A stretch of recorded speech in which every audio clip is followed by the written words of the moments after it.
The winter of 1945 was not just a season, it was an executioner. As the Soviet steamroller crushed the German lines in the east, millions of terrified civilians were pushed into a narrow corridor against the freezing Baltic Sea.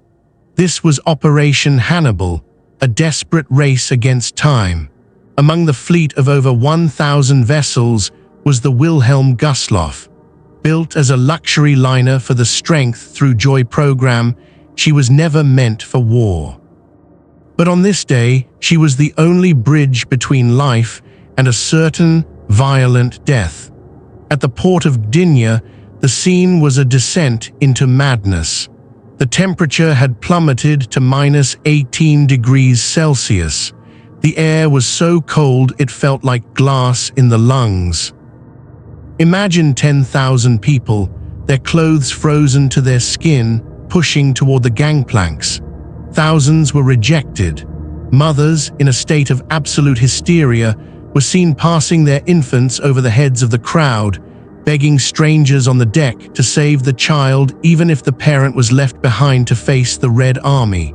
When the ship finally groaned and pulled away from the pier, the official count was 6,000 souls. But the reality was far more staggering. Every empty space, the corridors, the sun decks, the grand ballrooms, and even the drained indoor swimming pools, was carpeted with human bodies. Historians now estimate that over 10,500 people were packed onto a ship built for 2,000. They were huddled together for warmth, the air thick with the smell of wet wool and fear. They thought the hardest part was over. They thought they had cheated death.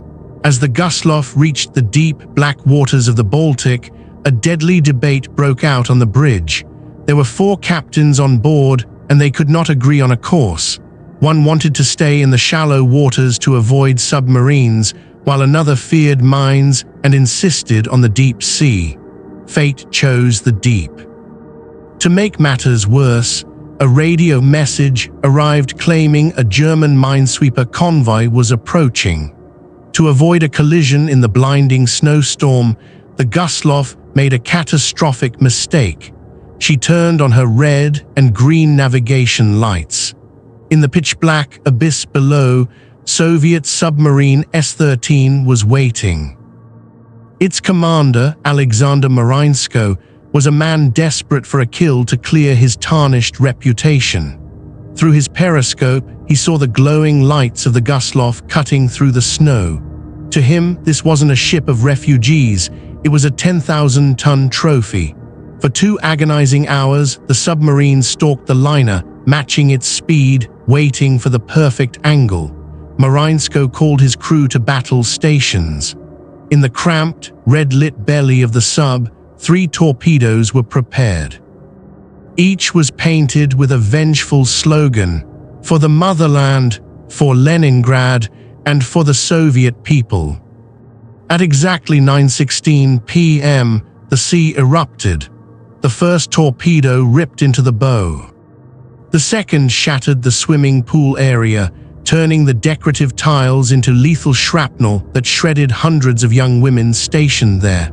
The third tore through the engine room, killing the ship's power instantly. The lights flickered and died. The giant engines stopped their rhythmic thumping. For a few seconds, there was a deathly silence, followed by a roar of rushing water and a scream that would never end. The Wilhelm Gustloff began to tilt violently to port.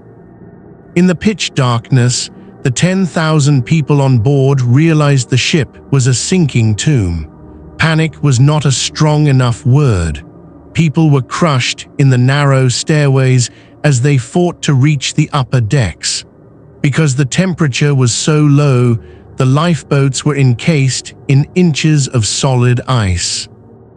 Men beat at the ropes with axes and rifle butts, but the machinery was frozen shut. Only a few boats were ever launched.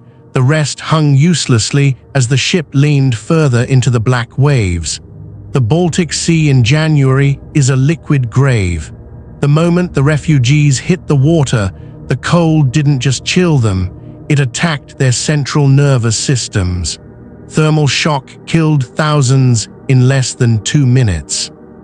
Mothers watched helplessly as their children slipped from their frozen fingers, their small bodies bobbing in the ice-filled water like discarded dolls. Those trapped inside the hull faced a slower, more terrifying end as the water rose to the ceilings. Exactly 90 minutes after the first impact, the stern of the Gustloff rose high into the air, silhouetted against the winter moon. With a sound of groaning steel and escaping air that survivors described as a collective howl, the ship slid into the depths. Out of the 10,500 people, only 1,200 were rescued by nearby German ships. Over 9,000 people perished in a single night. This was 6 times the loss of the Titanic, yet the world remained silent about it for decades. The Wilhelm Gustloff remains a shadow file, a haunting reminder of the cost of war and the cold, dark silence of the sea.